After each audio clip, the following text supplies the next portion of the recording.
పేరు షాకిర్ నాయక్ అండి. నేను మహబూబ్నగర్ నుంచి వచ్చాను. అబ్రహాం గారికి నా ప్రశ్న ఏంటంటే, కొన్ని లేఖనాలు నెరవేరు స్వార్థకులు కోడ్ చేసినట్టుగా ఉంది. ఉదాహరణకు 30 అమ్మ కుంగుట ఇచ్చేస్తారని చెప్పేసి కానీ, లేక వేరే వేరే లేఖనాలు స్వార్థకులు కోడ్ చేశారు అది జరిగినప్పుడు. అదేవిధంగా యేసు గొప్పగా కేక వేసి మరణించను, ఆయన చనిపోయాను అని ఎక్కడైతే అంటే స్వార్థకులు రాశారో అక్కడ ఏదైనా లేఖనం నెరవేరిందా అని, ఈ లేఖనం నెరవేరింది అని చెప్పి లేఖనం స్వార్థకులు కోడ్ చేశారా? ఆ సందర్భంలో నెరవేరినప్పుడు నెరవేరింది చెప్పి రాస్తారు కదా. అదేవిధంగా ఆయన చనిపోయాను, ఆయన కేక వేసి ప్రాణం విడిచాను అన్నప్పుడు ప్రాణం లేఖనం నెరవేరింది అని చెప్పి కోడ్ చేశారా?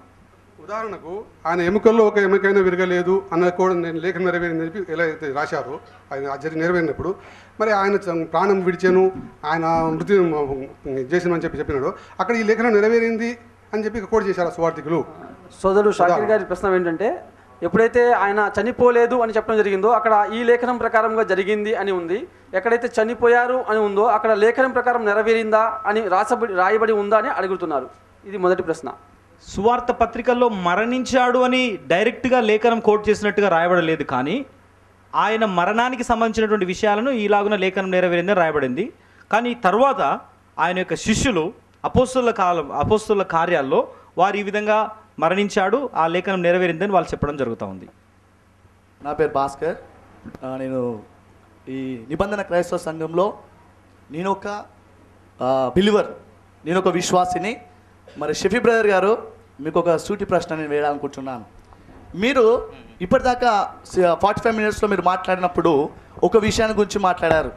ఏ విషయాన్ని గురించి మాట్లాడారంటే, యేసుక్రీస్తును ఆ సిలువ మీద చనిపోలేదు, ఆయన స్పృహ తప్పిపోయాడు, ఆయన చనిపోకుండా ఆయన తీశారు, ఆయన ఎవరు బట్టలు తీశారు, ఆయన చనిపోలేదని మీరు ఒక విషయాన్ని చెప్పారు.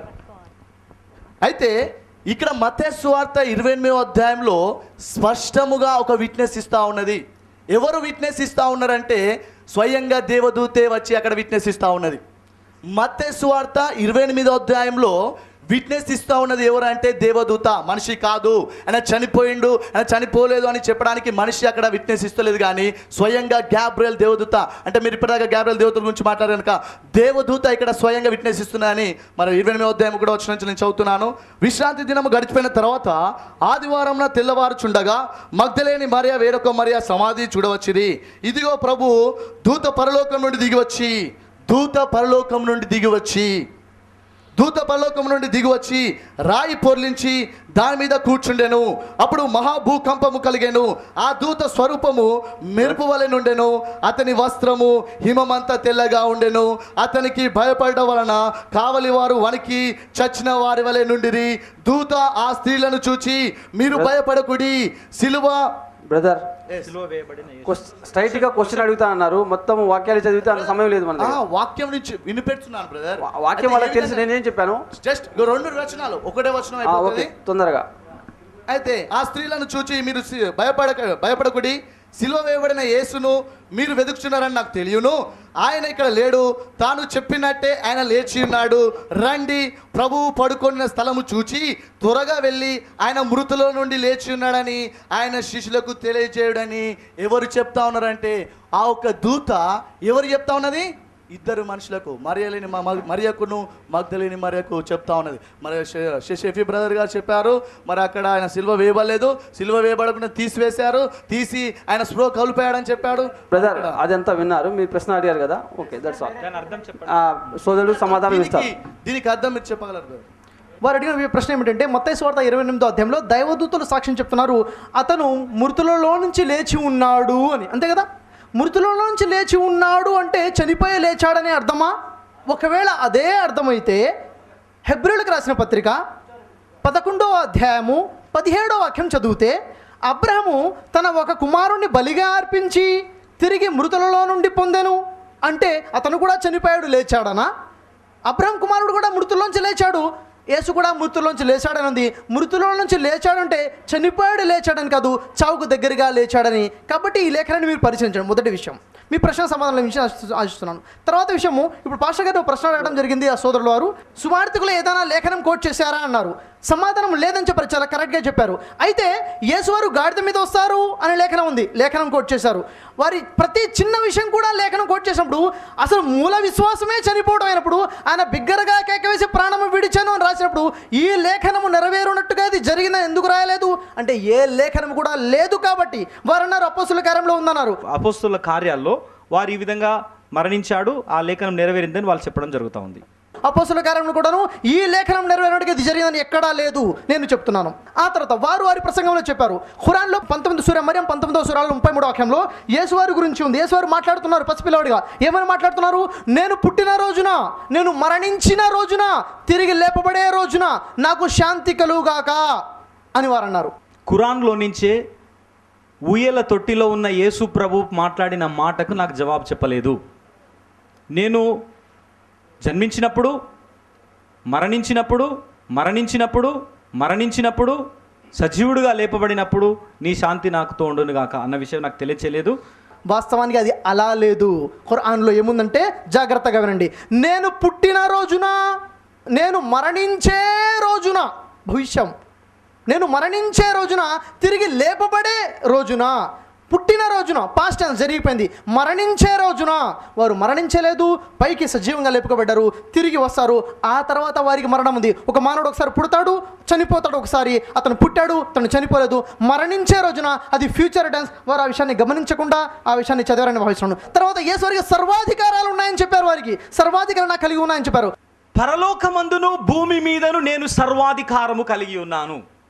నేను అడుగుతున్నాను, యేసువారి దగ్గరికి జబదయ కుమారుల తల్లి వచ్చి యేసువారిని అడుగుతుంది. ఏమని అడుగుతుంది? రిక్వెస్ట్ చేస్తుంది, రేపు పరలోకమున నీ కుడి పార్శ్వమున నా ఒక కుమారుణ్ణి, నీ ఎడమ పార్శ్వమున నా యొక్క కుమారుని కూర్చున్నబెట్ట నీవు సెలవు ఇమ్ము అని అడిగినప్పుడు యేసువారి సమాధానం ఏం చెప్తారు?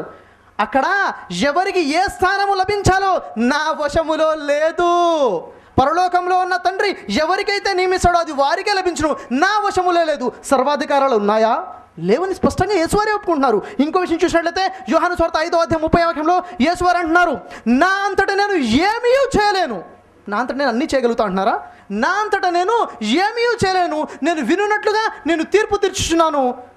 అయితే యేసువారు అన్నారు, నేను నా చిత్త ప్రకారము చేయగోరడం లేదు, కానీ నా తండ్రి చిత్త ప్రకారంగా, నన్ను పంపిన వాని చిత్త ప్రకారముగా చేయగోరుచున్నాను అన్నారు. ఇక్కడ విషయం ఏమిటంటే యేసువారు ఏమన్నారు? నా చిత్త ప్రకారముగా చేయగోరడం లేదు, నన్ను పంపిన వాని చిత్త ప్రకారముగా చేయగోరుచున్నాను. ఒక వ్యక్తి తన ఇష్టాన్ని పక్కన పెట్టి దేవుడి ఇష్ట ప్రకారంగా జీవితం గడుపుతున్నాడంటే అతను దైవ విధేయుడు అనే పదాన్ని అరబ్బీలో మారుస్తే ముస్లిం. యేసువారు వాక్యం ప్రకారంగా అరబ్బీలో చెప్పాలంటే ముస్లిం, తెలుగులో చెప్పాలంటే తను దైవ విధేయుడు. ఇస్లాం అనేది కొత్త ధర్మం అని మీరు చెప్పారు. మహమ్మద్ ప్రవక్త గారు ఒక నూతనమైనటువంటి మతాన్ని, నూతనమైనటువంటి సిద్ధాంతాన్ని స్థాపించి ఉన్నారు. ఇస్లాం అనేది కొత్త ధర్మం కాదు. మొట్టమొదటి మానవుడు భూమి మీద అడుగు పెట్టినప్పటి నుంచి దైవ విధేయుడిగా జీవితం గడిపారు. యేసువారు కూడాను యోహాను సువార్త 5వ అధ్యాయం 30వ వాక్యం ప్రకారంగా వారు దైవ విధేయులు, అరబీలో చెప్పాలంటే ముస్లిం. ఆ తర్వాత మత్తయి సువార్త 27వ అధ్యాయం 50వ వాక్యాన్ని మనం పరిశీలించినట్లయితే మన పాస్టర్ వారు కోట్ చేశారు, అతను బిగ్గరగా కేకవేసి ప్రాణము విడిచాను అని ఉంది అన్నారు. మరలా బిగ్గరగా కేక వేసి ప్రాణము విడిచెను ఉంది కాదని ఎవరు అన్నారు? 4 సువార్తల్లో కూడా ఉంది ఇలాంటి వాక్యము. బిగ్గరగా కేకవేసి ప్రాణం విడిచిన ఎవరు రాస్తున్నారు? సువార్థికులు రాస్తున్నారు, శిష్యులు రాస్తున్నారు. వాస్తవానికి ఏమి జరిగింది? యేసుని చంపాలని యూదులు పట్టుకున్నప్పుడు శిష్యులు ఏం చేశారు? వెంటనే వదిలి పారిపోయారు, అక్కడ లేరు. మార్కు సువార్త 14వ అధ్యాయం 50వ వాక్యం చదవండి. వదిలి పారిపోయిన వారు అక్కడ లేరు. దూరంగా యేసువారు శిలువ మీద ఉన్నప్పుడు దూరంగా ఉన్నటువంటి చూస్తున్నారు. అక్కడ వాళ్ళు ఏమైనా బిగ్గరగా కేకవేసి ప్రాణము విడిచిన అన్నారు. బిగ్గరగా కేకవేసి వినబడుతుంది, ప్రాణము విడిచను అంటే కనబడుతుందా? అర్థమవుతుందా? బిగ్గరగా కేక వేశారు. సైన్స్ చెప్తుంది, సైంటిఫికల్గా ఒక్క ఎవిడెన్స్ మీరు ప్రూఫ్ చూపించండి. ఒక వ్యక్తి చనిపోయే ముందు బిగ్గరగా కేక వేసి చనిపోతాడా? చనిపోడు. బిగ్గరగా కేక వేసిన తర్వాత జరిగే అవకాశం ఉందంటే స్పృహ తప్పి కోల్పోవడమే. చనిపోయే ముందు బిగ్గరగా కేక వేసే అవకాశం లేనే లేదు. వారు బిగ్గరగా కేక వేసింది వినపడింది, స్పృహ కోల్పోయారు. వారు అనుకున్నారు చనిపోయారని, అది అనుకున్న విషయం చెప్తే రాశారు బిగ్గరగా కేక వేసి ప్రాణం. అందుకే వారు అక్కడ లేఖనాన్ని కోట్ చేయలేదు, సువార్తికి లేఖనాన్ని కోట్ చేయలేదు, ఎందుకంటే లేఖనం లేదు కాబట్టి. నేను మీ 3 ప్రశ్నల సమాధానం చెప్పాను, సోదరుడు అడిగిన ప్రశ్న సమాధానం చెప్పాను ఆశిస్తున్నాను. రెండవ ప్రశ్న, మొదటి ప్రశ్న అయిపోయింది. సమాధానానికి మీరు క్లియర్గా చెప్పలేదు. దేవదూత మృతులలో నుంచి లేచున్నాడని సాక్ష్యం ఇచ్చింది. లేదు బ్రదర్, ఒక విషయం దయచేసి పాస్టర్ గారితో నేను కోరుకుంటున్నాను. ఇది సమయము సభికులకి, వక్తలకి సంబంధించిన సమయము. వారు ప్రశ్న అడుగుతారు, వారికి ఎలాగైతే వస్తుందో ఆ విధంగా వారు సమాధానం చెప్తారు. ఈ విధంగా చెప్పండి అని ఇరు వక్తలు ప్రశ్నించుకునే సమయం ఇప్పుడు అయిపోయింది.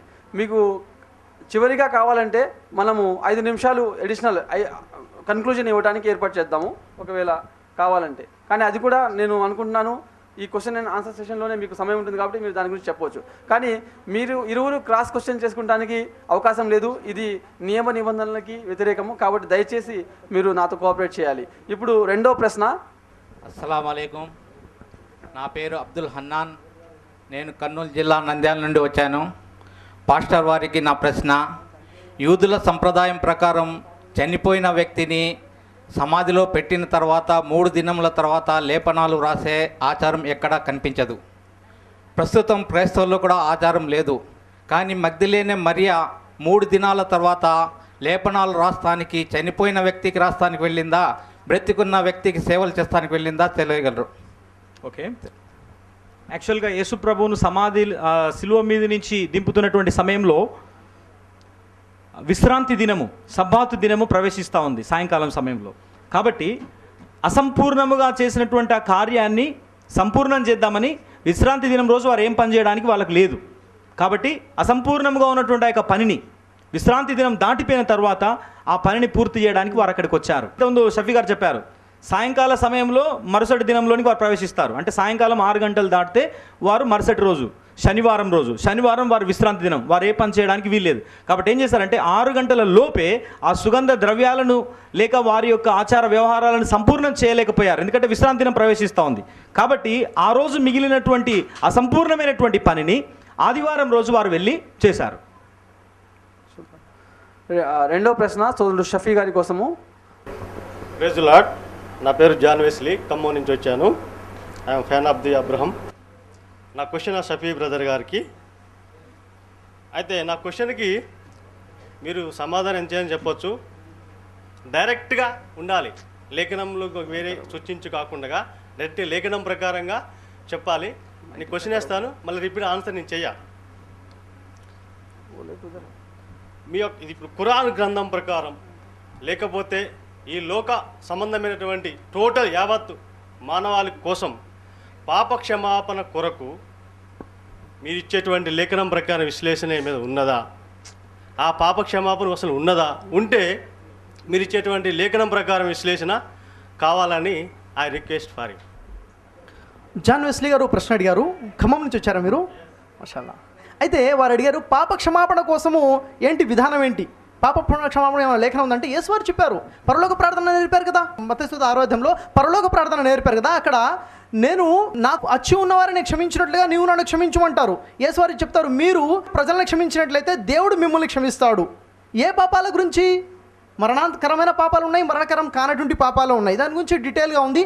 అయితే క్రైస్తవుల ప్రకారంగా పాపాలన్నీ సమానం అనుకుంటున్నారు, కానీ వాస్తవానికి పాపాలు 2 రకాలు. మరణకరమైన పాపాలు ఉన్నాయి, మరణకరం కానటువంటి పాపాలు ఉన్నాయి. మరణకరం కానటువంటి పాపాల కోసము బలులు ఇవ్వడం ఉంది, గొర్రెను బలుగా ఇచ్చారు. ఈ విధంగా ఉన్నాయి. క్షమాపణ కూడా ఉంది, ఎవరైనా క్షమించవచ్చు. ఒక వ్యక్తి మరో వ్యక్తిని క్షమించవచ్చు, ప్రవక్తలు క్షమిస్తారు, దేవుడు క్షమిస్తాడు. అయితే మరణకరమైన పాపాలు ఏవైతే ఉన్నాయో, ఒక పాపం ఉంది, దానికి పరిహారం జీతం మరణం. అలాంటి పాపాలకి, మరణకరమైన పాపాలకి రక్త ప్రోక్షణ ఇవ్వాలి, రక్తం చిందాలి అని ఒక్క లేఖనం కూడా లేదు. కానీ క్రైస్తవులు అనుకున్నారు అసలు లేఖనాలే ఉన్నాయనుకున్నారు. వాస్తవానికి మరణకరమైన పాపాల కోసం రక్తం చిందాలి అనగా రక్త బలి ఇచ్చినట్టుగా ఒక్క లేఖనం కూడా లేదు. ఉంటే చూపించవచ్చు, పాస్టర్ గారు కూడా ఇప్పుడు అవకాశం ఉంది. నా ప్రశ్న అండి, మరణకరమైన పాపాల కోసము దాని డీటెయిల్గా నేను సిడి గిఫ్ట్ చేస్తాను, అది చూసుకుంటాను. మీ ప్రశ్న సమాధానం లభించిందని ఆశిస్తున్నాను. అయితే నిత్యజీవం ఎలా లభిస్తుంది అంటే, ప్రజలు తప్పకుండా ఎవరో ఒకరు చనిపోలే రక్తం చిందాలనుకుంటారు. వాస్తవానికి లూకా సువార్త 10వ అధ్యాయము 25వ వాక్యం నుండి 27 వాక్యాలు చదివినట్లయితే, యేసువారి దగ్గరికి ఒక శాస్త్ర ఉపదేశకులు ఒకడు వచ్చి అడుగుతాడు. ఏమని అడుగుతాడు? నిత్య జీవానికి వారసుడు నేనేమి చేయాలి, నిత్యం వెళ్ళాలంటే నేనేమి చేయాలంటారు. అప్పుడు యేసువారు ఆ వ్యక్తి ఏమంటారు తెలుసా? నువ్వు ధర్మశాస్త్రం చదవడం లేదా? ధర్మశాస్త్రంలో ఏమి రాయబడి ఉన్నది అంటే, ఆ శాస్త్రి చెప్తాడు, దేవుడు ఒక్కడే ఆయన పూర్ణ హృదయంతో, పూర్ణ వివేకంతో, పూర్ణ మనసు ఆయన్నే ప్రేమించాలి. రెండో విషయం, నిన్ను వారిని పొరుగువారిని ప్రేమించాలని రాయబడి ఉందంటే, చాలా కరెక్ట్గా చెప్పావు, అలాగూ చేయము, జీవించదవు అన్నారు. ఒక మానవుడు పరలోక రాజ్యంలోకి వెళ్ళాలంటే, నిత్య జీవాన్ని పొందాలంటే ఆజ్ఞలు ఏవైతున్నాయో ఆజ్ఞలు గైకొనమని చెప్పారు. అక్కడ చెప్పలేదు, అక్కడ యేసువారు చెప్పాల్సింది. ఒకవేళ మీరు అనుకున్నట్టుగా అంటే, నేను చనిపోతాను, ఈ విషయాన్ని నువ్వు నమ్మాలి, అందుకోసమే నేను వచ్చాను చెప్పాలి. పాస్టర్ గారు అంటున్నారు, యేసువారు వచ్చిన ఉద్దేశమే శిలువ మరణం కోసం ఖచ్చితంగా చెప్పారు. దేవుని చిత్తం ఏమైనదంటే, దేవుని కుమారుడైనటువంటి యేసుక్రీస్తు మానవ పాపముల కోసం చనిపోవాలా, అది దేవుని యొక్క చిత్తం. అసలు యేసు అందుకే వచ్చాడు. నేను అంటున్నాను, యేసువారు నేను వచ్చిందే ఈ ఉద్దేశం కోసం అని ఒక్క వాక్యం బైబిల్లో ఉంటూ చూపించండి. నేను శిలువ మరణం పొందడం కోసమే వచ్చానని చూంచండి. లేదు. అసలు ఎందుకు వచ్చారో తెలుసా యేసువారు? జాగ్రత్తగా ఆలోచించండి. ఎలా ఉందంటే యోహాను సువార్త 17వ అధ్యాయం 3వ వాక్యాన్ని చూసినట్లయితే జాగ్రత్తగా వినండి. కనులు పైకెత్తి, తండ్రి నీవు నాకు ఇచ్చినటువంటి పనిని నన్ను సంపూర్ణముగా నెరవేర్చి భూమి మీద నిన్ను మహిమ పరిచితిని అన్నారు. నువ్వు ఏ పని కోసమైతే నన్ను భూమి మీదకి పంపించావో ఆ పనిని నేను సంపూర్ణంగా నెరవేర్చాను. సంపూర్ణం అంటే 99% కాదు, 100%. సంపూర్ణంగా నెరవేర్చి భూమి మీద నిన్ను మహిమపరిచాను అన్నారు. ఎప్పుడు అంటున్నారు ఈ మాట? బైబిల్ ప్రకారంగా సిలువెక్కి దిగిన తర్వాత కాదు. అసలు యూదులు యేసుని పట్టుకోలేదు. అప్పుడే అంటున్నారు. ఏమంటున్నారు? నువ్వు ఏ పని కోసం అయితే నన్ను పంపించావో ఆ పని నేను సంపూర్ణంగా చేశాను. యోహాను సువార్త 17వ అధ్యాయం 3వ వాక్యంలో. అసలు ఏ పని కోసం యేసు పంపించబడ్డారు అంటే లూకా సువార్త 4వ అధ్యాయము 43వ వాక్యం ఉంటుంది. నేను ఇతర పట్టణములలో దేవుని రాజ్య సువార్తను ప్రకటింపవలనని ఇందు నిమిత్తమే నేను పంపబడి తిని స్పష్టంగా ఉంది. ఆ తర్వాత యోహాను సువార్త 18వ అధ్యాయం 38వ వాక్యంలో యేసువారు అంటున్నారు, సత్యమును గూర్చి సాక్ష్యం ఇచ్చుటకు నేను పుట్టి తిని ఇందు నిమిత్తమే ఈ లోకమునకు వచ్చి తిని.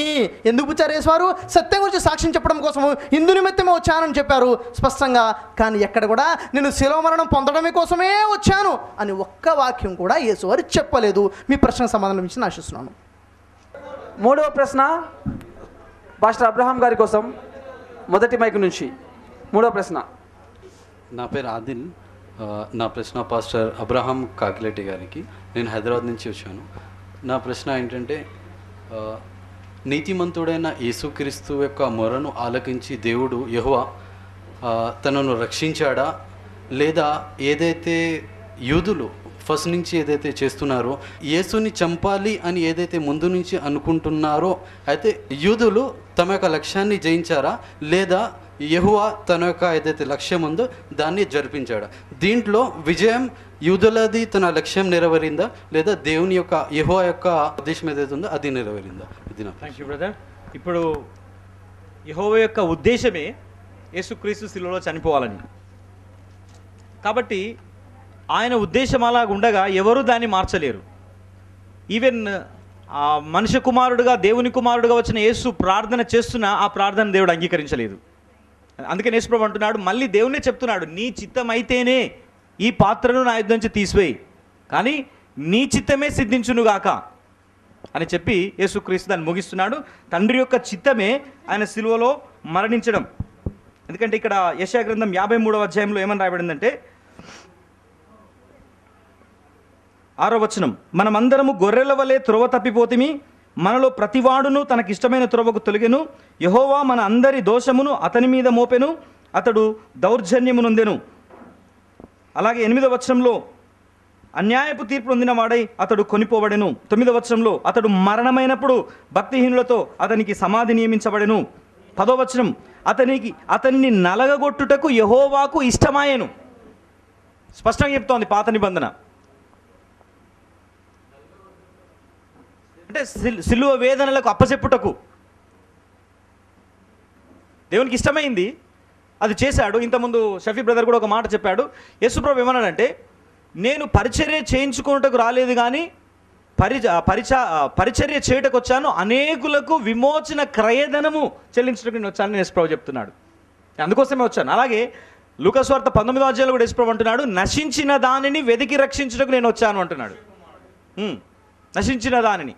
అలాగే మత్తయి సువార్త 6వ అధ్యాయం 9వ వచనంలో పాపములను క్షమించుటకు భూమి మీద మనుష్య కుమారునికి మాత్రమే అధికారము కలదు. అలాగే హెబ్రీలకు రాసిన పత్రిక 10వ అధ్యాయంలో మనం చూసినట్లయితే అక్కడ ఏముందంటే రక్త ప్రోక్షణ ద్వారానే పాపక్షమాపణ అని అక్కడ రాయబడింది. ఇంతకన్నా రక్త ప్రోక్షణ లేకుండా క్షమాపణ లేదని అన్నారు, కానీ ఇక్కడ రాయబడింది క్లియర్గా హెబ్రీలకు రాసిన పత్రిక 9వ అధ్యాయం 22వ వచనం, మరియు ధర్మశాస్త్ర ప్రకారము సమస్త వస్తువులను రక్తము చేత శుద్ధి చేయబడిననియు రక్తము చిందింపకుండా పాపక్షమాపణ కలుగదనియు సామాన్యముగా చెప్పవచ్చును. రక్తము చిందింపకుండా పాపక్షమాపణ లేదు. కాబట్టి అది దేవునికి ఇష్టమైంది, ఆయన శిలువ మీద చనిపోవడం, దాన్ని నెరవేర్చాడు. అక్కడ దేవుని లక్ష్యం నెరవేర్చబడింది. No counter. దేవుని యొక్క లక్ష్యం నెరవేర్చబడింది, యూదుల యొక్క లక్ష్యం నెరవేర్చబడలేదు. దేవుని యొక్క లక్ష్యమే అనేకుల పాపముల కోసం క్రయధనం చెల్లింపబడాలి, అది చెల్లింపబడింది. సోదరుడు షఫీ గారి కోసము 3వ ప్రశ్న సోదరి మండల వైపు నుంచి. బ్రదర్ గారిని అడుగుతున్నాను, యేసు శిలువపై మరణించలేదు అని మీరు అంటున్నారు. యేసు మధ్యలో సిలువలో వేయబడి ఉండి ఇద్దరు కుడి ప్రక్కన ఎడమ ప్రక్కన ఇద్దరు బందిపోటు దొంగలు ఉన్నారని మీరు చెప్పి ఉన్నారు. యేసు సిలువలో మరణించి ఎడమవైపున్న బందిపోటుతో అన్నాడు కదా, నువ్వు నేడు నాతో కూడా పరదేశంలో ఉందువు కానీ అని అన్నాడు. అంటే దేవుడు నిత్య రాజ్యానికి ఆయనను తీసుకువెళ్ళి ఉన్నాడు. ఇది నా క్వశ్చన్ అండి. సోదరిమణి ప్రశ్న అడిగారు, యేసు శిలువపై మరణించలేదు అని మీరు చెప్పారు కదా, మరి యేసు శిలువపై ఉన్నప్పుడు కుడివైపున ఒక దొంగ ఎడమవైపు ఒక దొంగ ఉన్నప్పుడు ఒకవైపు నుండి దొంగతో యేసువారు చనిపోయిన తర్వాత నీవు నాతో పాటు పరలోక రాజ్యంలో ఉందువుగాక అన్నారు. యేసు చనిపోయిన తర్వాత అన్నారంటే యేసువారు చనిపోలేదు, మాట్లాడుతున్నారంటే చనిపోలేదని అర్థము. మీ ప్రశ్నకు సమాధానం లభించిందని ఆశిస్తున్నాను. గతంలో ఒక సోదరువారు నన్ను ప్రశ్నించారు, మత్తయి సువార్త 28వ అధ్యాయములో దూత సాక్ష్యం చెప్పింది మృతుల్లోంచి లేచారని. దానికి జవాబుగా అబ్రహాం కుమారుడుగా మృతుల్లోంచి లేచని చెప్తే వెంటనే పాస్టర్ వారు కౌంటర్ చేశారు, లేదు దూత స్పష్టంగా చెప్పారు కదా, దానికి జవాబు చెప్పలేదు అంటున్నారు. సమాధానానికి మీరు క్లియర్గా చెప్పలేదు. దేవదూత మృతులలో నుంచి లేచున్నాడని సాక్ష్యం ఇచ్చింది. అలా అయితే ఈ వాక్యం చూడండి, లూకా సువార్త 24వ అధ్యాయం 23వ వాక్యంలో దైవదూత స్వయంగా సాక్ష్యం చెప్తున్నారు, అతను బ్రతికి ఉన్నాడు అని. అక్కడ స్త్రీలు వెళ్తే స్త్రీలకు వాళ్ళ దైవదూత ఏం చెప్తున్నారు, అతను బ్రతికి ఉన్నాడు, మృతుల నుంచి లేచాడంటే ఏంటి, చావకుండా బయటపడ్డాడు. ఇక్కడ స్పష్టంగా బ్రతికి ఉన్నాడు అని ఉంది. ఆ తర్వాత మనం చూసినట్లయితే యేసువారికి భూలోకం మీద పాపాలు క్షమించేటువంటి అధికారం ఉంది. అన్ని రకాల పాపాలు క్షమించే అధికారము యేసువారికి ఉంది అని పాస్టర్ గారు చెప్పారు. పాపములను క్షమించుటకు భూమి మీద మనుష్య కుమారునికి మాత్రమే అధికారము కలదు. ఒకవేళ యేసువారికి సమస్త పాపాలు క్షమించే అధికారం ఉంటే బైబిల్ ప్రకారంగా యేసు శిలువ మీద ఉన్నప్పుడు తండ్రి వీరు ఏమి చేయుచున్నారు వీరికి తెలియదు, వీరిని నువ్వు క్షమించు అని దేవుడిని ఎందుకు వేడుకున్నారు? నువ్వు క్షమించవని అన్ని అధికారాలు ఆయనకే ఉంటే నేను క్షమించేయచ్చు కదా, తండ్రిని ఎందుకు వేడుకున్నారు? గమనించాలి విషయాన్ని. ఆ తర్వాత యెషయా గ్రంథం నుంచి మీరు కొన్ని వాక్యాలు కోట్ చేశారు. మనము త్రోవ తప్పిపోతిమి. ఎవరు త్రోవ తప్పారు? సమస్త మానవులు కాదు. అక్కడ యేసుని అనేక వందల వేల మంది నమ్ముకున్నప్పుడు యూదులు పట్టుకునే ప్రయత్నం చేసినప్పుడు జనులు పారిపోతారు. అక్కడ యేసుని వదిలేస్తారు, జనులందరూ పారిపోతారు. మొదటి విషయము. తర్వాత శిష్యులు కూడా పారిపోతారు. ఒక శిష్యుడు పట్టిస్తాడు, వారు త్రోవ తప్పిపోయింది ఎవరు? అక్కడున్న జనాంగం. మొదటి విషయము. యేసు అన్యాయపు తీర్పు తీర్చబడెను.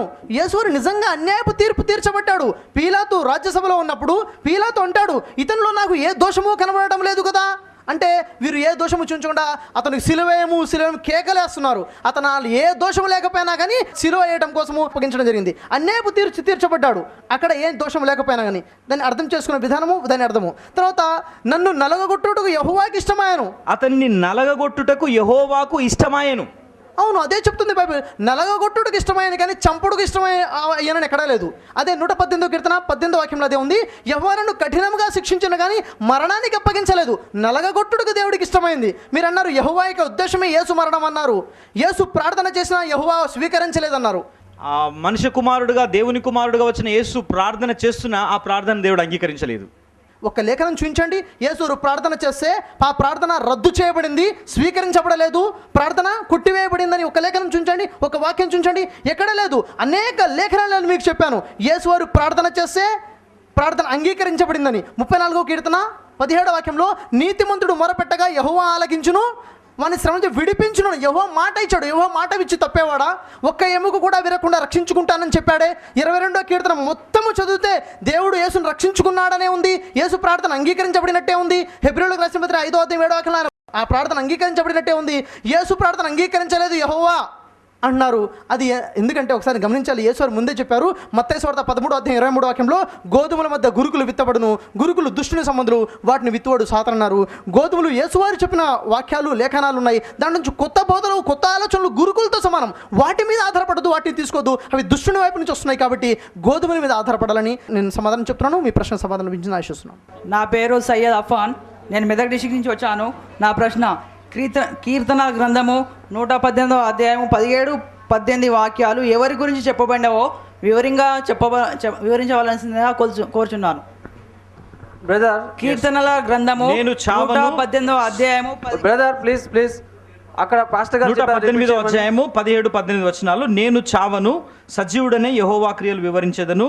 యెహోవా నన్ను కఠినముగా శిక్షించను గాని ఆయన నన్ను మరణమునకు అప్పగింపలేదు. ఇది కీర్తనకారుడు చెప్తున్నటువంటి స్టేట్మెంట్.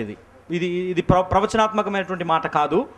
ఆ కీర్తనకారుడు తన వేదనలు, తన శ్రమలు ఎదుర్కొని ఆయన స్వయంగా నేను చావను, దేవునికి వివరిస్తాను, దేవుడు నాకు కాపాడుతాడని చెప్పేసి ఈ కీర్తన రాసినటువంటి వ్యక్తి చెప్తున్నాడు. అంటే అన్ని కీర్తనలు ప్రవచనాలు కాదు, మీరు ప్రవచనాలను కీర్తనలను అంటే ప్రస్తుత పరిస్థితుల్లో ఉన్నటువంటి అన్ని కలిపేసి చెప్తా ఉన్నారు. నేను ఇంతకుముందు అప్పుడు అదే చెప్పాను బ్రదర్ కూడా, కీర్తన భాగంలో ఉన్న అన్ని ప్రవచనాలు కాదు, కీర్తన భాగంలో అక్కడక్కడ ప్రాఫిటికల్ వర్డ్స్ ఉన్నాయి, అవి నెరవేర్చాయి. ఇక్కడ యేసుక్రీస్తుని గురించి ఇది చెప్పబడట్లేదు, ఈ కీర్తన రాసినటువంటి వ్యక్తి చెప్తున్నాడు తన గురించినటువంటి అనుభవం. దావీదు చెప్పుకుంటున్నాడు తన గురించి, ఎందుకంటే దావీదు కూడా మరణ వేదనలు ఎదురయ్యాయి, భయంకరమైన పరిస్థితులు ఎదురయ్యాయి. అప్పుడు ఆయన రాస్తున్నటువంటి మాట, నేను చావను, సజీవుడనే యెహోవా క్రియలు వివరిస్తాను. యెహోవా నన్ను కఠినంగా ఎందుకు కఠినంగా శిక్షించాడు? దావీదు మరి వేరే ఒక భార్యను ఉంచుకోవడం ద్వారా, బెత్షెబాతో పాపం చేయడం ద్వారా దేవుడు భయంకరమైనటువంటి తీర్పునిచ్చాడు. ఆ తీర్పులో అతను నలిగిపోయాడు. ఆ తీర్పు చివరి భాగంలో ఆయన చెప్తున్నాడు ఆ శ్రమల మధ్యలో నుండి. Praise lord. నా పేరు కృష్ణమోహన్, నాకే అబ్రహం గారి అండర్లో నేను కూడా సేవ చేస్తున్నాను. షఫీ గారికి మా యొక్క చిన్న ప్రశ్న, ఇప్పటి వరకు కూడా చాలా వివరంగా వివరించారు, చాలా సంతోషం. ఇప్పుడు లాస్ట్కి ఒక మాట చెప్పారు, ఏమిటి అంటే క్రీస్తులో ఏ పాపము లేదు.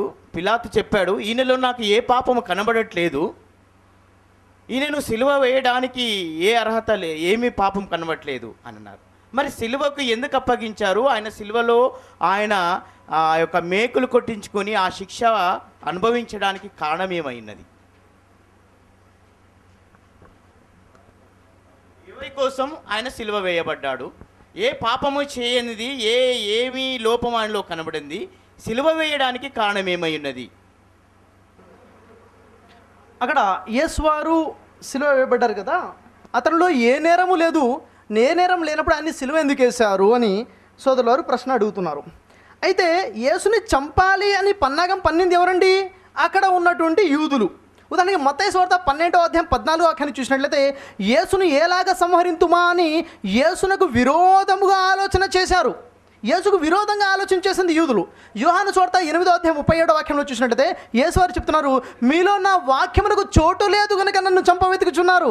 ఎందుకు చంపవెతుకుచున్నారు? చూడండి, ఎందుకు చంపాలనుకున్నారు? ఎందుకు చంపే ప్రయత్నాలు చేశారు? ఎందుకు సిలువేశారు? మీలో నా వాక్యమునకు చోటు లేదు కనుక మీరు నన్ను చంపవెతుకుచున్నారు. అసలు గమనించాల్సిన విషయం ఏంటంటే, క్రైస్తవ సోదరులకి స్పష్టంగా బైబిల్ చెప్తున్నా కానీ ఎందుకు గమనించలేదో విషయము, యేసు ఒక్కళ్ళనే సిలువేయలేదండి. యేసు కన్నా ముందు వచ్చినటువంటి అనేక మంది ప్రవక్తలని వారు సిలువేశారు, అనేక మంది రాళ్లతో కొట్టారు, తరిమి వేశారు, అనేక మందిని కొట్టారు. యేసు ఒకరే మొదటి ప్రవక్త కాదు, అంతకన్నా ముందు అనేక మంది ప్రవక్తల్ని కొట్టారు. మత్తయి సువార్త 23వ అధ్యాయం 24వ వాక్యంలో చూసినట్లయితే అనేక మంది కొరడాలతో కొట్టిన వారు ఉన్నారు, చంపినటువంటి ప్రవక్తలు ఉన్నారు. ఆ తర్వాత రాళ్లతో అనేక మంది ప్రవక్తల్ని కొట్టారు, చాలా మంది ప్రవక్తలకి చంపి సిలువేశారు. యేసు ఒకరికే కాదు. ఎందుకు? యేసు ఏదైతే బోధిస్తున్నారో వారికి జీర్ణం అవటం లేదు. దేవుడికి విధేయత చూపండి అని చెప్తే జీర్ణం అవటం లేదు. వారు ఒక క్రీస్తు వస్తారని ఎదురు చూస్తున్నారు. ఆ క్రీస్తు కన్యక గర్భం నుంచి పుట్టేసరికి వారికి జీర్ణం అవ్వలేదు. వాళ్ళు అంటారు, మేము వ్యభిచారం వల్ల పుట్టినట్టు వారము కాదని వెటకారంగా అంటారు. యూదులు అంటున్నారు యేసు వ్యభిచారం ద్వారా పుట్టారని. దేవుడు క్షమించుగాక, వాస్తవానికి యేసు వారు పరిశుద్ధంగా పుట్టారు కాబట్టి వారు యేసుని స్వీకరించలేదు, యేసుని తిరస్కరించారు, యేసుని చంపాలనుకున్నారు గత ప్రవక్తలాగా. అందుకు సిలువేశారు. ఏ పాపక్షమాపణ కోసం కాదు, అలానే బైబిల్ ఎక్కడా లేదు. అయితే ఇప్పుడు సోదరులు ప్రశ్న అడిగారు, కీర్తన గ్రంథం 118వ కీర్తన 17-18 వాక్యాలు చదివి అసలు ఎవరి గురించో వివరించండి అని పాస్టర్ వారిని అడిగినప్పుడు వారు అన్నారు, ఇది కీర్తనలు చెప్పడం జరుగుతుంది, కీర్తన చెప్పండి దావీదు గురించి అని చెప్తూ అసలు కీర్తనలకి ప్రవచనలకి తేడా తెలియకుండా మాట్లాడుతున్నారు అని పాస్టర్ గారు చెప్పారు. అన్ని కీర్తనలు ప్రవచనాలు కాదు, మీరు ప్రవచనాలను కీర్తనలను అంటే ప్రస్తుత పరిస్థితుల్లో ఉన్నటువంటి అన్ని కలిపేసి చెప్తా ఉన్నారు. నేను ఇంతకుముందు అప్పుడు అదే చెప్పాను బ్రదర్ కూడా. అసలు నేను అడుగుతున్నాను, ఈ సమస్య ఎక్కడి నుంచి మొదలైందంటే అసలు లేఖనాలంటే అవగాహన లేక మొదలైంది. లేఖనం అంటే ఏంటో తెలియక సమస్య మొదలైంది. లేఖనం అంటే ఏంటో, లేఖనం యొక్క డెఫినేషన్ ఏంటో తెలిస్తే మనకు స్పష్టంగా ఈ టాపిక్ ఈజీగా మనం సమాధానం తోలాడుకునేవారు. లేఖనం అంటే ప్రవచనం అనుకుంటారు. వాస్తవానికి లేఖనం అంటే ప్రవచనం అంటే లేఖనం అని కాదు. దాన్ని అర్థం చేసుకోవాలంటే ప్రతి లేఖనము కూడా ప్రవచనమే, కానీ ప్రతి ప్రవచనము లేఖనము కాదు. లేఖనం అంటే భవిష్యవాణి, భవిష్యత్తులో ఇది జరుగుతుందని ముందుగా చెప్పబడిన విషయం, ప్రాఫసీ. ఉదాహరణకి కన్యక గర్భవతి కుమారుణ్ణి కనును, ముందుగా చెప్పబడింది, ఇది లేఖనం, నెరవేరింది. ఆయన ఒక్క ఎముక కూడా విరగకుండా ఆయన్ని రక్షించుకుంటాను, ప్రాఫసీ, నెరవేరింది. యోహాను సువార్త 19వ అధ్యాయం 31-36 వాక్యాల్లో. ఇది లేఖనం. లేఖనానికి ప్రవచనానికి తేడా తెలియకపోతే మనకి ఈ సమస్య వస్తుంది. అయితే కీర్తనలో కూడా లేఖనాలు ఉంటాయి, గమనించాలి. కీర్తనలు కూడా, ఎందుకంటే అదే కీర్తనలో ఒక్క ఎముక కూడా విరగదు అన్నది కీర్తనే చెప్తుంది. నెరవేరలేదా? లేఖనం నెరవేరిందని సువార్తికులు చెప్పలేదా? ఒక్క ఎముక కూడా విరగకున్నది కీర్తనలో కూడా లేఖనాలు ఉంటాయి. గమనించదగ్గ విషయం. దయచేసి ప్రవచనాలు కాదు. ఓకే, ఇది నా సమయం కాబట్టి నేను మాట్లాడుతున్నాను, దయచేసి. అయితే ఆ తర్వాత ఏమన్నారంటే 118వ కీర్తన 17-18 వాక్యాలు ఇవి దావీదుకు సంబంధించిందని చెప్పారు. ఇక్కడ యేసుక్రీస్తుని గురించి ఇది చెప్పబడట్లేదు. ఈ కీర్తన రాసినటువంటి వ్యక్తి చెప్తున్నాడు తన గురించినటువంటి అనుభవం. దావీదు చెప్పుకుంటున్నాడు తన గురించి. అయితే చదువుకుంటూ రండి సోదరులారా, ఏదో చెప్పడం కాదు, పరిశీలించిన తర్వాత చెప్పాలి. 22వ వాక్యంలో ఏం చెప్పు, దాని కింద వాక్యం 22వ వాక్యంలో ఇల్లు కట్టువారు నిషేధించిన రాయి మూలకు తొలరాయి ఆయను. ఎవరండి? ప్రతి క్రైస్తవుడు సాక్ష్యం చెప్తారు మా యేసయ్యే అని. మరి ఇది యేసు గురించి అయినప్పుడు పై వాక్యం యేసు గురించి కాదా? యేసువారి గురించే. కాబట్టి ఈ విషయాన్ని గమనించాలని నేను ఆశిస్తున్నాను. తన యొక్క ప్రసంగంలో చెబుతూ వారు సెలవివ్వడం జరిగింది, ధర్మశాస్త్రంలో ఉన్నటువంటి ఆజ్ఞలు కొట్టివేయబడ్డాయి, ఉదాహరణకు సున్నతి పొందడము ఇలాంటి ఆజ్ఞలు కొట్టివేయబడ్డాయని చెప్పారు. పాత నిబంధనలో వారికి దేవుడు భౌతిక రూపమైనటువంటి ఆచారాలను ఇచ్చాడు. పాత నిబంధన భౌతిక రూపమైన ఆచారాలు ఉన్నాయి, సున్నతులు ఉన్నాయి, వారు భౌతిక శుద్ధి కార్యక్రమాలు ఉన్నాయి. ఈ భౌతిక ఆచారాలతో దేవుడు వారికి నిబంధన చేశాడు. బలులను కూడా దేవుడు అర్పించాడు, బలులను కూడా యాక్సెప్ట్ చేశాడు. క్రొత్త నిబంధన వచ్చేసరికి బలులన్నిటి కూడా నిలిపివేసేసి యేసువారు వచ్చిన తర్వాత యేసువారు చెప్తున్నారు, ధర్మశాస్త్రమును నేను కొట్టివే వచ్చితని మీరు తలంచుకుడి, వాటిని నెరవేర్చుడికే వచ్చింది కానీ కొట్టివేటుకు నేను రాలేదు అని చెప్పారు. యేసువారు సున్నతి కొట్టివేయబడింది అన్నారు. అలా అయితే మీరు చూసినట్లయితే సున్నతి గురించి కొత్త నిబంధనలు అనేక ఆజ్ఞలు కనబడుతున్నాయి, వాక్యాలు కనబడుతున్నాయి. లూకాసు వార్త 2:22 వాక్యంలో యేసువారు కూడా సున్నతి పొందినట్టుగా మనకు కనబడుతుంది. కాబట్టి ఈ విషయాలు గమనించాలని, యెహోవా గ్రంథాన్ని పరిశీలించి చదివితే మన వాదన పూర్తవుతుంది. ఇద్దరం కలిసి ఒక విశ్వాసంలోకి రాగలుగుతాము. వాదించడమే నేను చెప్తే ఆ విషయాన్ని ఎలాగైనా తప్పని చెప్పాల్సిందని ఉద్దేశం కాకుండా అసలు బైబిల్లో ఉన్నది మాట్లాడుతున్నామా, మనం అనుకున్నది బైబిల్లో వెతకూడదు, బైబిల్లో ఉన్నది చూసే ప్రయత్నం చేయాలి. ఇది నేను చెప్తున్నాను, దయచేసి అర్థం చేసుకోవాలని ఆశిస్తున్నాను.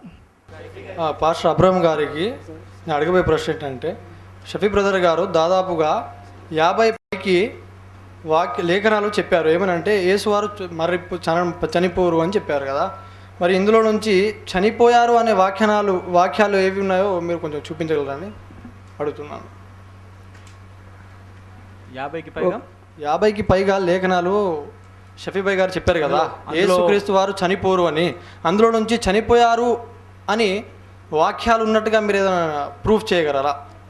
షఫీ గారు చెప్పినటువంటి లేఖనాలు, ఆయన ఎముకలు విరగొట్టబడదని, అలాగే నా దేవా నన్ను చేవిడిచావని కొన్ని రకరకాల లేఖనాలు చెప్పారు. కానీ మరణాన్ని గురించిన లేఖనాలు వాళ్ళు మాట్లాడట్లేదు.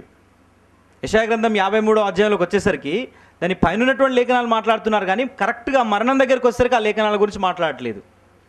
ఆ శిలువ మరణానికి సంబంధించినటువంటి సైడ్లో ఉన్న వ్యూస్ మాట్లాడుతున్నారు, కానీ కరెక్ట్గా శిలువ మరణం చెందినటువంటి లేఖనాలను గురించి వారు ఎక్స్ప్లెయిన్ చేయలేదు.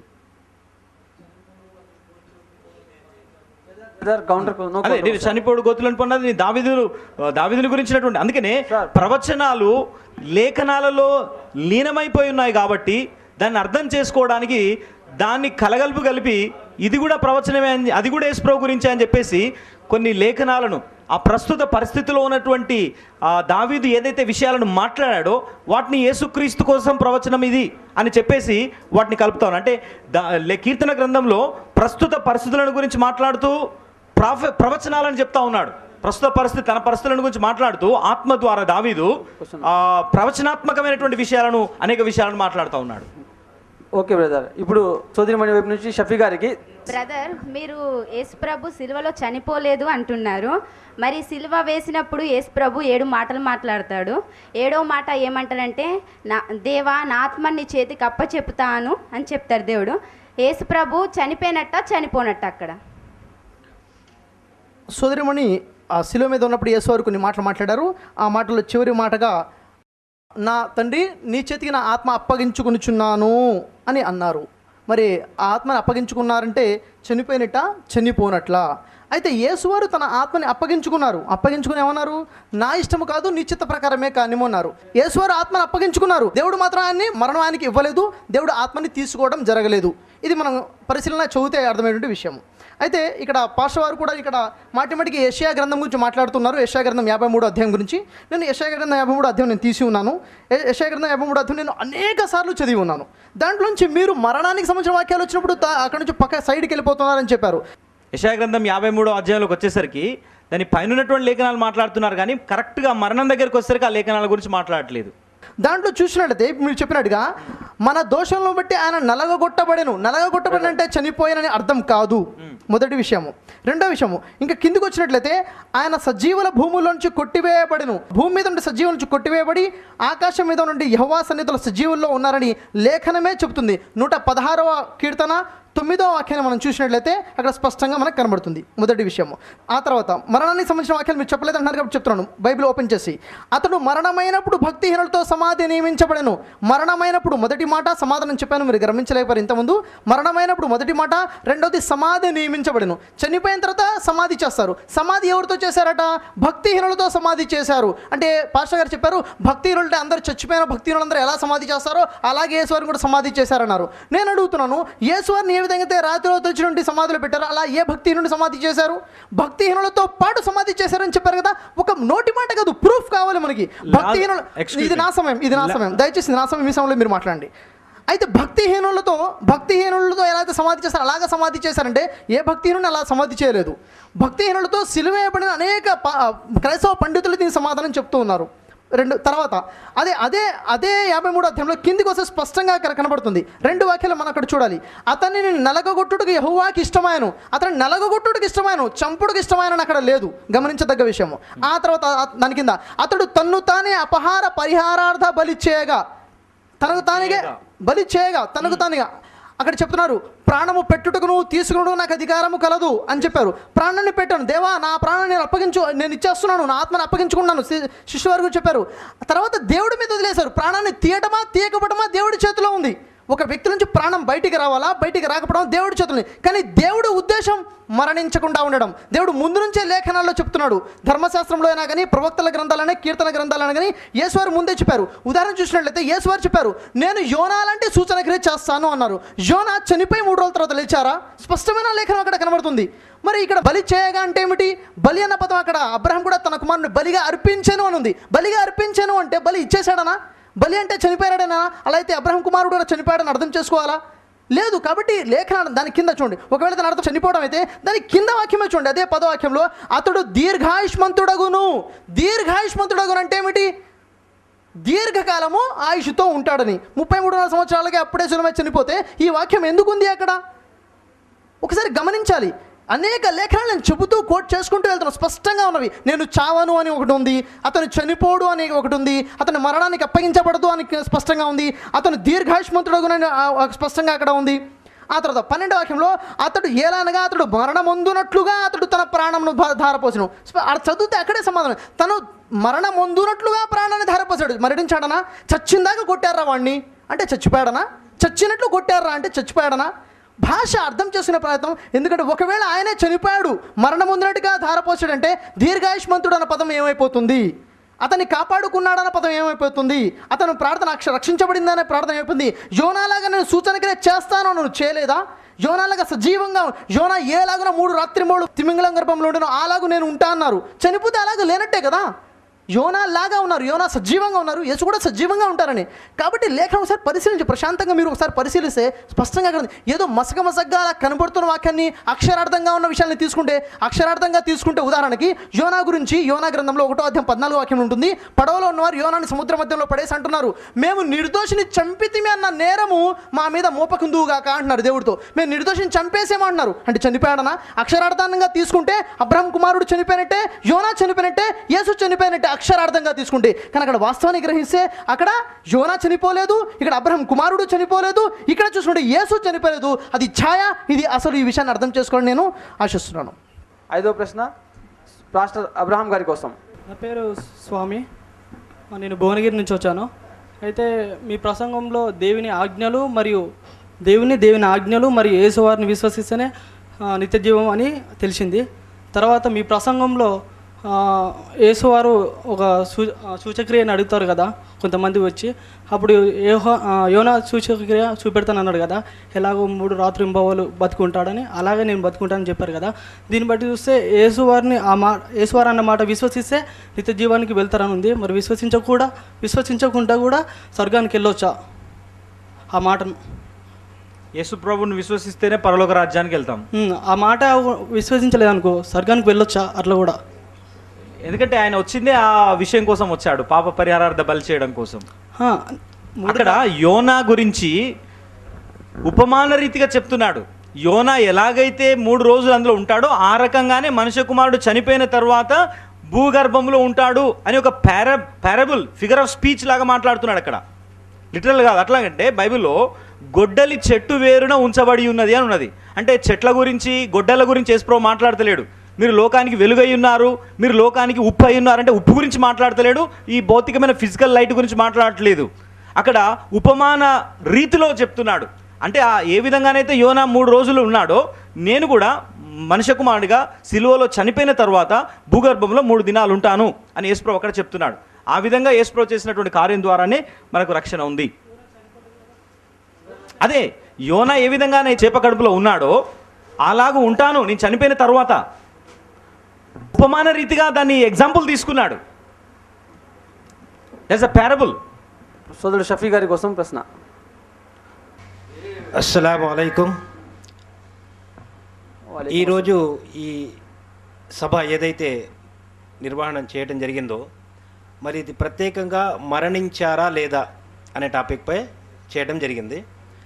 అయితే పాస్టర్ గారు మొట్టమొదటి మానవుడైనటువంటి ఆదాం పాపం చేశాడు, ఆ పాపం సంక్రమించిన కారణంగా యేసువారు ఆ పాపం నిమిత్తం చనిపోయారు, తన రక్తాన్ని చిందించారు అని చెప్పారు. షఫీ వారు లేదు చనిపోలేదు అని చెప్పారు. అయితే నా ప్రశ్న ఏమిటంటే షఫీ గారికి, అసలు మానవుడు జన్మతః పాపియా కాదా, మానవుడు జన్మతః పాపియా కాదా అనేటటువంటి విషయం కాస్త వివరంగా తెలియజేయాలని కోరుతున్నాను. సోదరులు ప్రశ్న అడగడం జరిగింది. ఆ ప్రశ్న ఏమిటంటే పాస్టర్ ప్రసంగాలు చెప్పారు. ఆది నుండి ఆదం అలైహిస్సలాం ప్రస్తావన, ఆదం వారు హవ్వ వారు తప్పు చేశారు, వారి పాపం వారితోనే ఉంది. వారి ఆది పాపము ఏదైతే జన్మతా పాపం అంటారో అది ప్రతి మానవుల్లో పాపం ఉంది. ఇది క్రైస్తవులు విశ్వసించేటువంటి విషయము. మానవుడు జన్మతా పాపాన్ని కలిగి ఉన్నాడు, అంటే పుట్టుకతోనే పాపాన్ని కలిగి ఉన్నాడు. ఈ రోజు పుట్టినటువంటి బాబు కూడాను పాపాన్ని కలిగి ఉన్నాడు ఈ సిద్ధాంతం ప్రకారంగా. ఉదాహరణకు చూసినట్లయితే మరి ఆ పాపం ఎలా పోతుంది అంటే ఒకే సమాధానం, యేసు మా పాపాల కోసం చనిపోయాడని నమ్ముకుంటే ఆ పాపం పోతుంది. నేను అడుగుతున్నాను, ఈరోజు బాబు పుట్టాడు, పుట్టిన తర్వాత 2 గంటలు చనిపోయాడు. అతనికి యేసు ఎవరో తెలియదు, యేసు శిలువపై మరణించారన్న విషయం తెలియదు. అతను పాపంతో పుట్టాడు కదా, మరి ఆ పాపంతోనే చనిపోయాడు. యేసుని తెలుసుకోకుండా ఈ సిద్ధాంత ప్రకారంగా ఆ బాబు నరకంలోకి వెళ్తాడు. ఈ సిద్ధాంతం వాస్తవానికి సిద్ధాంతం కాదు. మానవుడు పుట్టుకతోనే పాపాన్ని కలిగి ఉన్నాడు. ఆదాం చేసిన పాపం సంక్రమించుకుంటూ మన దాకా వచ్చింది, పాపం సంక్రమిస్తుంది, అతను చేసిన పాపం మన దాకా వచ్చిందంటే ఇది వాస్తవానికి బైబిల్కి విరుద్ధమైన కాన్సెప్ట్. బైబిల్లో ఈ జన్మతా పాప సిద్ధాంతం బైబిల్లోనే లేదు. ఉదాహరణ మనం చూసినట్లయితే కొన్ని వాక్యాలు ఎహెచ్కేలు 18:20 చూసినట్లయితే అక్కడ పాపము చేయువాడే మరణముందును, తండ్రి యొక్క దోష శిక్షను కుమారుడు మోయటలేదని కుమారుని దోష శిక్షను తండ్రి మోయడు అన్న విషయం ఉంది. తండ్రి దోషం చేస్తే తండ్రి యొక్క దోషం యొక్క శిక్ష కుమారుడు మోయడు, కుమారుడు దోషం చేస్తే కుమారుడు యొక్క దోష శిక్షని తండ్రి మోయడు. అలాగే ఆదాం చేసిన తప్పు యొక్క పాపము మానవులకి రాదని స్పష్టంగా హెచ్కేలు 18:20 చెప్పడం జరిగింది. అదేవిధంగా చూసుకున్నట్లయితే ఇర్మియా గ్రంథం 31:29-30 వాక్యంలో ఆ దినంలో తండ్రుల ద్రాక్షకాయలు తినగా కుమారులు పళ్ళు పులిసిన మాట వాడుకలో ఉండేది. కానీ ఎవరు ద్రాక్షకాయలు తింటే వాళ్ళు పళ్ళే పులుస్తాయి. పాపము చేయవాడే మరణముందును, తండ్రి యొక్క దోష శిక్ష కుమారుడికి రాదు, కుమారుడి దోషము తండ్రికి రాదు. అంటే ఆదాం తప్పు చేసే ఆ పాపం మానవుడికి రాదు. తండ్రి ద్రాక్షకాయలు తింటే ఆయన పళ్ళే పులుస్తాయి అని కొడుకులు పళ్ళు పులవని స్పష్టంగా చెప్పడం జరిగింది. ఒక్క వాక్యం కూడా బైబిల్లో వారి పాపాలు వీరికి వస్తాయని ఆధారపూరితంగా ఎక్కడా లేదు. ఇది మీ ప్రశ్న సమాధానం లభించిందని నేను చెప్తున్నాను. అయితే ఇది నేను చెప్తున్న విషయం కాదు, క్రైస్తవుల్లో అనేక మంది పాస్టర్లు ప్రపంచవ్యాప్తంగా మానవుడు జన్మతా పాపి కాదు, చాలామంది పాస్టర్లు ఈ విషయంలో పొరపడి జన్మతా పాపి మానవుడని అనుకుంటున్నారని చెప్తున్నారు. ఉదాహరణకు మన రాష్ట్రంలో ఉండే అనేక మంది పాస్టర్లు కూడాను ఈ విషయాన్ని బోధించుకుంటూ ముందుకెళ్తున్నారు. ఆ తర్వాత బ్రదర్ అడిగినటువంటి ప్రశ్నకి పాస్టర్ గారు సమాధానం చెప్తూ యోనా సూచనక్రియలో ఏ విషయం నెరవేరిందంటే అది ఉపమాన రూపంలో చెప్పారు. యోనా ఏ విధంగా అయితే 3 రోజులు ఉన్నాడో ఆ విధంగా యేసు కూడా 3 రోజులు ఉంటాడు. ఆయన తిమింగలం గర్భంలో 3 రోజులు ఉన్నారు, ఇతనే 3 రోజులు ఆ భూగర్భంలో ఉన్నారు, అదే విషయము అని చెప్పారు. ఏ విధంగానైతే యోనా 3 రోజులు ఉన్నాడో నేను కూడా మనుష్య కుమారుడిగా సిలువలో చనిపోయిన తర్వాత భూగర్భంలో 3 దినాలు ఉంటాను అని యేసుప్రభువు అక్కడ చెప్తున్నాడు. వాస్తవానికి విషయం అది కాదు, కేవలం ఒకే ఒక విషయం అక్కడ ఉంది. ఏమిటది? యోనా ఏలాగూ ఉండను, ఎన్ని రోజులు ఉండను అన్ని రోజులు ఉంటాను లేదు. యోనా ఏలాగూ ఉండను, సజీవంగా ఉన్నా మరణించి ఉన్నాడా, సజీవంగా ఉన్నాడు, అలాగూ నేను కూడా సజీవంగా ఉంటున్నారు. ఒకవేళ అక్కడ 3 రోజుల ప్రస్తావన లేదు, 3 రాత్రింబవళ్ల ప్రస్తావన ఉంది. ఒకవేళ యోనాలాగా 3 రాత్రింబవళ్ళు యేసు కూడా ఉంటాడు అని అదే సూచన అని మీరు చెప్పినట్లయితే, ఒకసారి ఆలోచించినట్లయితే యేసువారు 3 రాత్రింబవళ్ళు భూగర్భంలో ఉన్నారా ఆలోచించినట్లయితే యేసువారికి శిలువ శుక్రవారం రోజు చేశారు, ఆ రోజు సాయంత్రం దించేశారు, శనివారం రాత్రి సమాధిలో పెట్టారు. శనివారం రాత్రి సమాధిలో ఉన్నారు. శనివారం పగలు కూడా సమాధిలో ఉన్నారు. ఆ తర్వాత ఆదివారం రాత్రి వచ్చింది. ఆదివారం తెల్లవారక ముందే మరియా అక్కడికి వెళ్తే సమాధిలో లేరు. అక్కడ ఎన్ని రాత్రులు ఉన్నారు? కేవలం 2 రాత్రులు. ఎన్ని పగళ్ళు ఉన్నారు? ఒకే ఒక పగలు. 2 రాత్రులు 1 పగలు ఉన్నారు. కానీ యేసువారు ఏమన్నారు?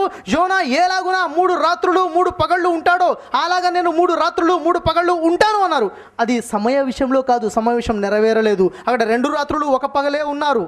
3 రాత్రులు 3 పగలేదు. అక్కడ ఏ విషయంలో ఆయన ఏలాగూ ఉంటానో నేను అలాగూ ఉంటాను. ఆయన బ్రతికి ఉంటే నేను బ్రతికి ఉంటాను. ఆయన సజీవంగా అంటే నేను సజీవంగానే ఉంటానని విషయము. చివరిగా ఒక విషయాన్ని గమనించాలి. లూకా సువార్త 24వ అధ్యాయము 25వ వాక్యంలో అక్కడ ఉంటే 2 శిష్యులతో యేసువారు కనబడి మాట్లాడుతుంటారు మారువేషంలో. వారు అంటారు కదా, ఈరోజు ఆదివారం ఉదయం కొంతమంది స్త్రీలు సమాధి దగ్గరికి వెళ్తే అక్కడ యేసు కనబడలేదు, కానీ వారికి కొంతమంది దైవదూతలు కనబడి చెప్పారంటే ఏమని, ఆయన బ్రతికి ఉన్నాడని దైవదూతలు చెప్పారు స్త్రీలకి. ఆ స్త్రీలు మాకు చెప్తే మాకు ఆశ్చర్యం అనిపించింది అని చెప్తే యేసువారికి చెప్తుంటారు 2 శిష్యులు. అప్పుడు యేసువారు తిడతారు వాళ్ళని, అవివేకులారా, ప్రవక్తలు మాటలు నమ్మనటువంటి బుద్ధిహీనులారా అని తిడతారు అని చెప్పి లేఖనాలు వివరిస్తారు. ఏమిటది? క్రీస్తు సమపడి తన మహిమలోకి ప్రవేశించడం అగత్యము కాదా? ప్రవక్తలందరి గ్రంథాల్లో ఏమని రాసిందో ఆ లేఖలు చెప్తారు. ఏ విషయాన్ని వారు నమ్మలేదు, అని బ్రతికి ఉన్నాడన్న విషయాన్ని నమ్మలేతే అవివేకులారా, మందమతులారా, బుద్ధిహీనులారా అని యేసువారు తిట్టారు. అక్కడ తోమాతో ఏమన్నారు? అక్కడ యోహాను సువార్త 20వ అధ్యాయము 27వ వాక్యంలో, తోమా నువ్వు అవిశ్వాసివి కాక విశ్వాసివి కమ్ము అని చెప్తున్నారు. కాబట్టి ఈ విషయాన్ని గమనించాలని ఆశిస్తున్నాను.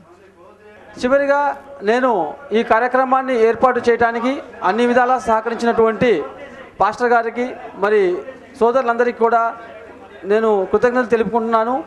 మరి మన ఈ అందరి కృషిని సృష్టికర్త అన్న దైవం స్వీకరించాలని, సత్యాన్ని అనుగ్రహించాలని, మనందరకు శాంతి సామరస్యాలు కలుగజేయాలని మరి ప్రార్థిస్తూ ఈ యొక్క కార్యక్రమాన్ని ఇంతటితో ముగిస్తున్నాను. వాఖరు దావానా అల్హమ్దులిల్లాహి రబ్బిల్ ఆలమీన్. అస్సలాము అలైకుం వరహ్మతుల్లాహ్. ఒకటుంది సోదరా, పరలోక జీవితం ఒకటుంది సోదరా, మరణించినాతనే తెలిసేను సత్యము, మరణించినాతనే తెలిసేను సత్యము, పరలోక జీవితం ఒకటుంది సోదరా, పరలోక జీవితం ఒకటుంది సోదరా, మరణించినాతనే తెలిసేను సత్యము, మరణించినాతనే తెలిసేను సత్యము, పరలోక జీవితం ఒకటుంది సోదరా, పరలోక జీవితం ఒకటుంది సోదరా. తొలిసారి మాతృగర్భములో జగత్తును చూడని సమయంలో తన జనని గర్భమే లోకం మరేమీ లేదనుకుంటాడు. తొలిసారి మాతృగర్భంలో జగత్తును చూడని సమయంలో తన జనని గర్భమే లోకం మరేమీ లేదనుకుంటాడు. ఉడమిపై జీవి ప్రభవించి ఉనికిలోకొచ్చిన తరువాత ఇహలోక జీవితమే సత్యం మరేమీ లేదనుకుంటాడు. మృత్యువే కబలించిన వేళ